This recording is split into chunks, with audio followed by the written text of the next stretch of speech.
ของแรงๆมีแต่ของสวยๆมีแต่ของมาตรฐานคนไทยฮัดดูไว้นะอย่าดื้อกับเขมรเดี๋ยวเขมรทั้งซ้อนนะเตือนแล้วนะอย่าให้เตือนหลายรอบนะมันไม่ดีนะสงสารชาติชนคนไทยบางนะไม่ปันอุบายของใครอย่างไม่พลาด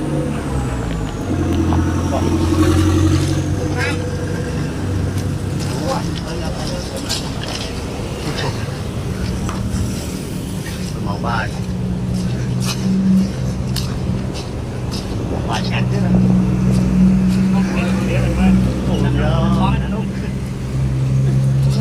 ยังโอ้ไปโอ้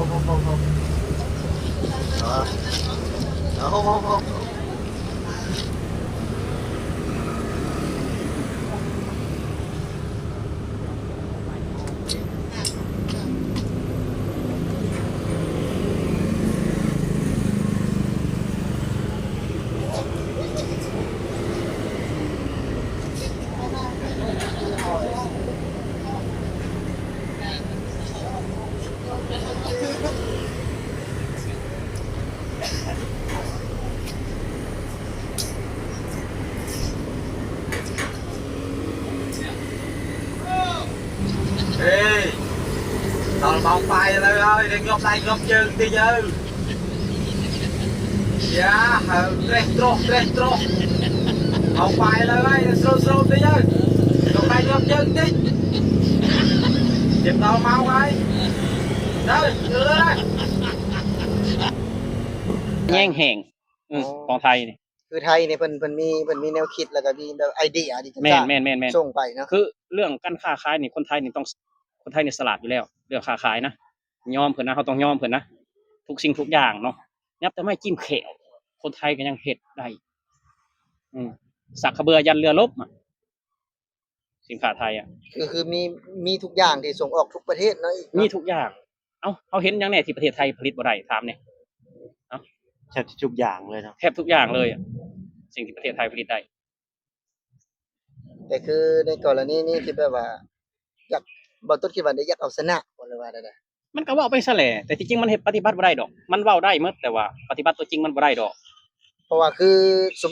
พ่อค้าเจ้าขายเนาะแม่นเพิ่นก็บ่ยอมอยู่แล้วว่าซั่นซะเวลาที่จะปิดด่านบ่หรือว่าแบบว่าแบนสินค้าไทยเพราะว่าเพิ่นต้องขายเพิ่นทำมาหากินเด้แม่นเนาะคนค้าขายนี่ก็หลายนะสำหรับคนใดที่แบบบ่เดือดร้อนเป็นผู้หลักผู้ใหญ่เนี่ยก็เว้าไปจังซั่นแหละแต่ที่จริงแล้วมันเฮ็ดบ่ได้ดอกมันเฮ็ดบ่ได้ถามว่าคนไทยโง่บ่ถ้าแบบจริงชาวไทยคนไทยเขาบ่โง่เด้เขาบ่ได้ขายให้กัมพูชาเขาขายให้ลาวขายให้เมียนมา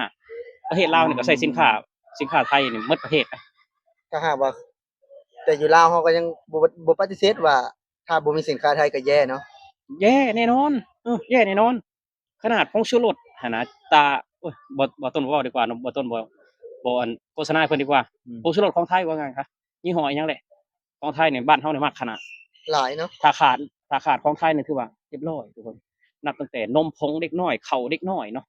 อาหารเสริมหรือว่าครีมบำรุงผิวนี่ก็กระแสของไทยมักแท้ๆของไทยนี่มักเพราะอย่าลืมนะว่าคนของไทยนี่เขาสร้างแบรนด์ขึ้นมาด้วยอ่าด้วยจิตสำนึกแล้วนะคนไทยนี่นะบ่เอาเปรียบผู้บริโภคนะสร้างแต่ของมีคุณภาพนะเขาบ่ได้สร้างแบบว่าราคาถูกแล้วใช้บ่ได้ผลประโยชน์บ่ได้มีคุณภาพบ่แม่นแบบนั้นเดะกันคือช่วงนี้เนาะก็มีเหตุการณ์ที่แบบว่าอาจจะบ่ถือกันว่าซั่นซะทั้งสองฝ่ายเนาะขณะที่มาม่าเนาะที่ไปแจ้งหรือว่าไปมอบให้ทหารก็ยังเป็นของไทยอะเป็นของไทยบัดนี้มันสิมาแบนสินค้าไทยสิเอาใส่กินเอามันบ่ได้ยังว่าก็เว้าเว้าได้ซื่อๆเว้าได้ซื่อๆแต่ว่ามันเฮ็ดบ่ได้เนาะมันปฏิบัติบ่ได้ว่านี่นะแบบว่าคือทุกอย่างที่นำไปมอบในทหารเนาะที่ต่อสู้ในชายแดนนะที่อาจจะเคลียร์กันยังบ่ลงตัวปานใดนะก็ยังเราก็ยังเห็นเลยว่ามาม่ารสต้มยำสมมุติว่าเรายังเห็นเลยอะในผ่านหน้าจอผ่านออนไลน์นะเรายังเห็นเลยนะแล้วว่าสิแม่นมันไผสิดับสิร่วงไผสิก็กัมพูชาแล้วสิดับไทยบ่รับอยู่แล้วไทยอะบ่ได้ขายบางเล็กน้อยบางประเทศที่บ่ได้ใหญ่ก็อาจสิมีผลกระทบเล็กน้อยหน่อยหนึงสำหรับคนสิส่งออกไปกัมพูชานะมีผลกระทบแต่ละนึงแต่ว่าทางด้านเศรษฐกิจนี่ประเทศไทยนี่บ่ห่วงอยู่แล้ว เพราะว่าประเทศไทยก็ส่งออกไปทุกประเทศอยู่ในโลกว่าง่ายซะที่มีคนที่มีมนุษย์อยู่ในโลกไปแผ่นดินเนี่ยประเทศไทยส่งไปหมดเอออยู่แอฟริกาดำๆผมก็ยังโคกของประเทศไทยยังส่งไปได้อ่ะอืม คือเพิ่นนี่ถามว่าเพิ่นง้อบ่เพิ่นบ่ได้ง้ออยู่แล้วเนาะ บ่ได้ง้ออยู่แล้วแต่ว่าก็อยากให้มันสันติโดยไว้หั่นแหละเพื่อการค้าขายเพื่อเศรษฐกิจเพื่อการเป็นอยู่ของชายของประชาชนทั้งสองฝากฝั่งเนาะชายแดนไทยเพราะว่า กัมพูชาคือแม่นอยู่ว่าคือทางผู้ใหญ่เพิ่นเนาะอาจจะบ่ถือกันบ่เนาะไอ้ระหว่างชายแดนน่ะนะ อืมแต่อย่าลืมนะคือเฮาบ่ได้ผิดกันเนาะของประชาชนเฮานี่นะที่จะมาค้าขายผมแม่ค้าชาวขายเฮานี่นะคือเฮาก็ต้องดิ้นรนต่อไปแน่นอนว่าผู้ใดเสียหายเนาะถ้าแบบเรื่องแบบนี้เกิดขึ้นนะถ้าแบนหรือว่า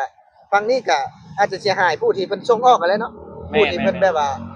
เฮ็ดกิจการนี้อยู่นะที่ส่งออกของต่างประเทศ แต่มีผลกระทบอยู่เล็กน้อยบ่แม่นว่าบ่มีผลกระทบแต่มีผลกระทบอยู่เล็กน้อยแต่ถามว่าถ้ามันเกิดขึ้นมาจริงแล้วก็ถามว่าประเทศไทยมีสิขาดเขมรบ่ได้บ่ก็บ่แม่นเนาะอืมมีแต่เขมรและสิขาดไทยบ่ได้เพราะว่าเป็นคนซื้อเนาะเพราะว่าเป็นคนซื่ออืมเพราะว่าเป็นคนซื่อคือเฮานี่แหละนี่เป็นคนหิวเนาะเป็นคนหิว ร้านเพิ่นขายกับข้าวเอายกตัวอย่างคือที่เฮานี่ เฮาบ่ซื้อเขาก็บ่ได้ง้อเฮา เฮาบ่ได้ง้อเฮาบ่หิวเฮาบ่ได้เอาอยากกินเด้ ก็ต้องได้ชื่อกินนะ ถ้าว่าเขาบ่ขายเฮาเขาก็ขายให้ผู้อื่น คือ บ่ เพิ่น แต่ น่ะ คนชื่อนะ ไทยมีทางเลือกหลายกว่าเนาะ แน่นอน หลายกว่ากัมพูชาแน่นอนเนาะเพราะว่าคือผลิตเองกินเองก็ได้เนาะข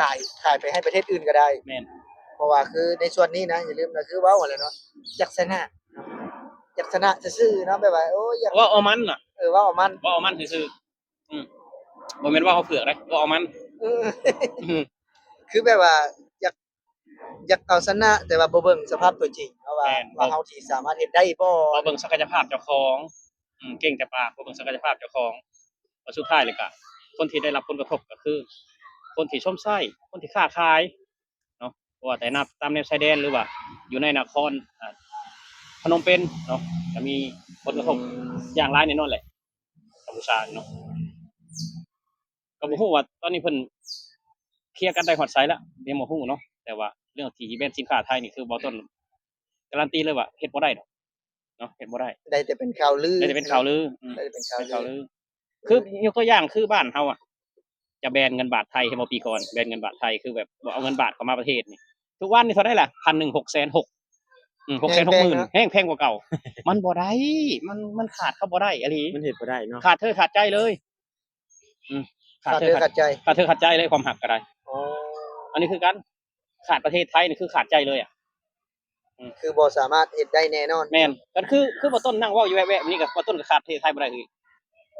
ถ้าขาดประเทศไทยบ่ต้นก็บ่สามารถเลี้ยงลูกใหญ่อีก ในสมัยทุกมื้อนี่นะสมัยแต่ก่อนเป็นหยังพ่อแม่เฮาคือเลี้ยงเฮาได้มันก็คนละสมัยกันแม่นบ่ล่ะสมัยทุกมื้อมันก็ใช้เงินขึ้นหลายขึ้นนะเพราะฉะนั้นบ่ต้นว่าเลยว่าขาดประเทศไทยนี่บ่ต้นก็อยู่บ่ได้อีก เพราะว่าแต่กัมพูชา เพ เนาะ ราะว่าแต่กัมพูชา ลาวเฮานี่ก็ขาด ผู้นั่ง บ่ได้ เว้าอยู่ขาดบ่ได้คือกันผู้นั่งเว้าอีกก็ได้ อืม มันเป็นเรื่องราวที่แบบว่าเฮาเฮ็ดแล้วเฮาก็คัดใจนะคือเฮานี่นะเฮาก็บ่ได้มีความรู้หยังหรอกแต่ว่าเฮาแนมมันบ่สามารถเฮ็ดได้อะบ่สามารถเฮ็ดได้เพราะว่าคืออย่าลืมแหละก็คือทุกอย่างมันบ่แม่นว่าแต่ผงชูรสน่ะไอ้ปูนมันหยังก็ของไทยเบิด แม่นๆๆหลายสิ่งหลายอย่างเขาเป็นของประเทศไทยหลายสิ่งหลายอย่างเนาะบ่ว่าแต่กินทาพงทาผิวนี่ก็ยาสีฟันสบู่เนาะก็คือของไทยอยู่แล้วก็คืออย่างที่ดีที่สุดก็คืออารมณ์เนาะ แม่น แบบว่าเว้าเรื่องอารมณ์ปรับอารมณ์ให้มันดีขึ้นนะเพื่อจะบางคนแบบโพสต์ลงนี่มีปัญหาหยังบ่แน่นอนว่าตอนนี้มันมีปัญหากันอยู่เนาะมันถ้าหากโพสต์ลงบางเล็กบางน้อยเนาะทุกคนมันก็จะมาวิเคราะห์มาวิจารณ์มาหยังกันเด้บัดนี้เนาะเพราะว่าคนเฮามันบ่ถือกันเด้มันก็จะมีบุคคลเข้ามาเนาะที่แบบว่าอาจจะมาปั้นตัวนี้ขึ้นอีกให้มันแบบว่าหนักขึ้นอีกนะ แม่นๆๆ แต่แท้จริงๆคืออยากให้ทางคุณเนาะแบบว่า คืออาจจะเป็นโลกโซเชียลซื่อๆนะที่มาโพสต์ลงอะนะถ้าหากว่าอยากให้สถานมันดีขึ้นก็เนาะควรหุบปากไว้ว่าซั่น แม่ ซะ นๆ แม่น มันจะได้ดีที่สุดนะ มันก็นี่แหละทุกคนแบบว่าเหตุการณ์มันก็มีผลกระทบเนาะมีผลกระทบต่อประชาชนทั้งสองฝั่งเนาะก็คืออยู่ที่ อำเภอน้ำยืนเนาะจังหวัดอุบลราชธานีเนาะสามเหลี่ยมมรกตคือบ่ต้นทับบ่ยอดมันบ่ต้นบ่ยอดบ่ฮู้สามเหลี่ยมมรกตเนาะ บ่ฮู้ บ่ฮู้ยังบ่ฮู้เลยว่าจังหวัดอุบลก็ยังอยู่ไสบ่ฮู้อีก บ่ฮู้เลย ยังบ่ฮู้อีก คำให้ไปก็บ่ถือ น่ะ เอาบ่เคยไปเด้ บ่ต้นก็พอฮู้เนาะแบบคร่าวๆนะอยู่ในชายแดนของประเทศไทยบ่ต้นก็พอศึกษาได้อยู่พอฮู้อยู่ว่าอุบลนี่คืออีสานใต้อีสานใต้คืออุบลศรีสะเกษบุรีรัมย์ อีสานใต้สุรินทร์เนาะสุรินทร์ศรีสะเกษอุบลอีสานใต้อีสานเหนือก็จังหวัดเลยอีสานเหนือ ไปทางเลยเนาะ อีสานเหนือก็เลยแล้วก็อีหยังอ่ะอุดรหนองคายก็สิเหนืออ๋อมัน มันเป็นโซนไปโซนมันเนาะ